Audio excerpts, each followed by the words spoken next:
This is vintage psychology for sleep.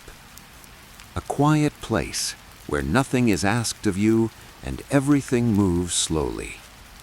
If you find comfort here, you're welcome to return another night. Some listeners choose to subscribe simply so these stories are waiting for them when the day has grown heavy again. And if this quiet place feels helpful, you may leave a gentle mark below so others searching for rest may find their way here too. You don't need to listen closely. You don't need to remember a thing. If sleep arrives early, this story will continue without you. I'll speak softly for a while. Then a story will unfold, and later the voice will soften even more. Tonight's story is about the vintage cure for the fear of tomorrow and what it was always trying to do for you. In these quieter hours, when the world has folded itself away, there is a gentle invitation waiting for you. Not to do, not to decide, only to rest.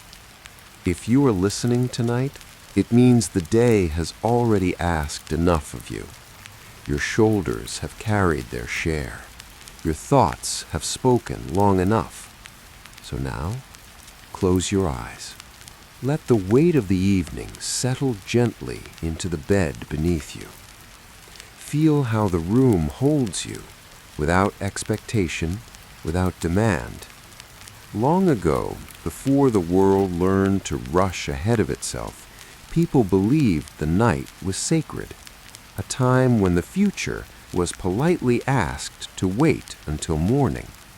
Tonight, we will practice that old courtesy again. In the early years of the last century, there lived a quiet man known simply as the night clerk. He worked alone in a small railway office, a place of timetables and ticking clocks. His days were orderly, predictable, but his nights were restless. Each evening, as the station fell silent, his mind would wander forward, always forward. He worried about trains that had not yet arrived, letters that had not yet been written, mistakes that had not yet been made. And though his body was weary, his thoughts stood alert, as if guarding a future that did not yet exist.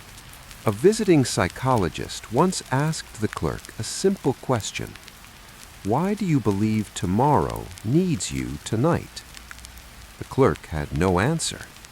He had assumed, as many do, that worrying was a form of preparation, that by thinking ahead he was somehow protecting himself.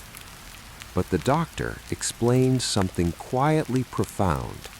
The mind, when faced with uncertainty, tries to stand watch. It believes that staying awake will keep danger away.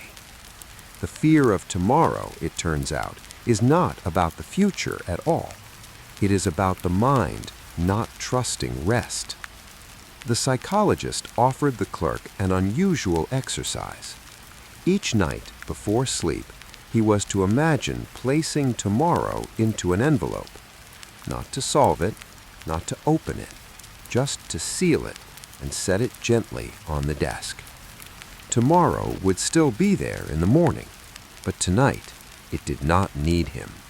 At first, the clerk resisted. His thoughts protested. What if I forget something? What if I'm unprepared? What if tomorrow comes too soon? But slowly, something changed. As he allowed the future to wait outside the room, his breathing softened, his shoulders loosened. The trains, he realized, ran whether he watched them or not. And one night, without noticing when, he slept.